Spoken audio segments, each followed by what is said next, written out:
Bledsoe was arrested. Patrick Montgomery was in court. Jonathan Manapa will stay in federal custody. No, I don't take responsibility at all. Hey everyone, welcome to the show. So 38-year-old Florida man Richard Cook followed the mob to the Capitol after Donald Trump's speech at the Ellipse. And Cook knew he wasn't welcome at the Capitol because he admitted later that the police were using chemicals and they were using flashbang grenades to try to disperse the crowd. He pressed on, though. He was seen chanting and yelling along with the mob on the stage that had been set up for Joe Biden's inauguration. And then a while later, Cook was seen rushing into the Lower West Terrace tunnel, and he participated in one of those collective heave-ho pushes. So Cook was pushed out of the tunnel initially. He ran back in 2 minutes later, and this time he was literally seen gritting his teeth and pushing against the person in front of him with all of his strength. Now, eventually, he was forced out of the tunnel again, and Cook was seen standing just several feet away from Officer Michael Fanone when he was being tasered and beaten. And during Fanone's assault, Cook was seen on video. He was chanting with the mob for the police to stand down. Then Cook moved back to the tunnel entrance, and he stood cheering for an hour and a half while other people were attacking the police. So they were using all kinds of weapons. He's standing there cheering. He left the Capitol grounds sometime after that, and he agreed to a voluntary interview with the FBI prior to his arrest. But the investigators say that Cook blamed the police for the violence on January 6th, and he showed absolutely no remorse for his actions.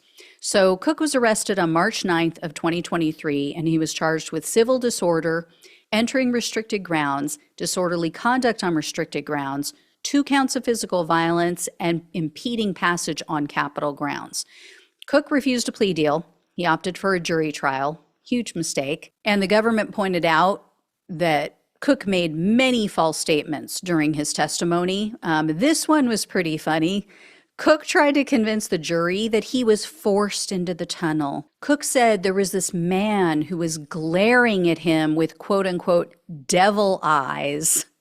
And he had a, quote, death grip on Cook's neck. The prosecutor was able to completely disprove all of his lies with video evidence, and they showed the jury a video of Cook's interaction with this so-called devil-eyed man. And they wrote in their sentencing memo, quote, "The video footage showed that the man with devil eyes had touched Cook's shoulder for no more than 3 seconds as he waved numerous rioters into the tunnel." So in May of 2024, the jury found Cook guilty on all counts, and he was looking at a combined 9 years in prison, 16 years of probation, and over $550,000 in fines. The prosecutor, though, requested only 2 years in prison, 3 years of probation, and $2,000 in restitution. U.S. District Judge Reggie Walton presided over Cook's case, and in the end, he sentenced Cook to 18 months in prison, 3 years of probation, and $2,000 in restitution. I'm a little surprised by this, that he didn't get the full 2 years.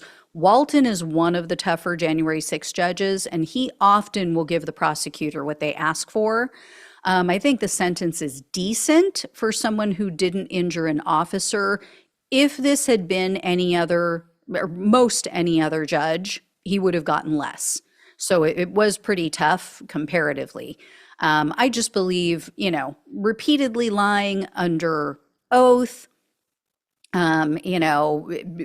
refusing a plea deal, wasting the court's time, that should earn you more time. That should have given him the full 2 years. But anyway, again, like I said, if it had been any other judge, probably would have maybe gotten 6 months at the most. So let's count our blessings. Let's look at the silver lining. All right.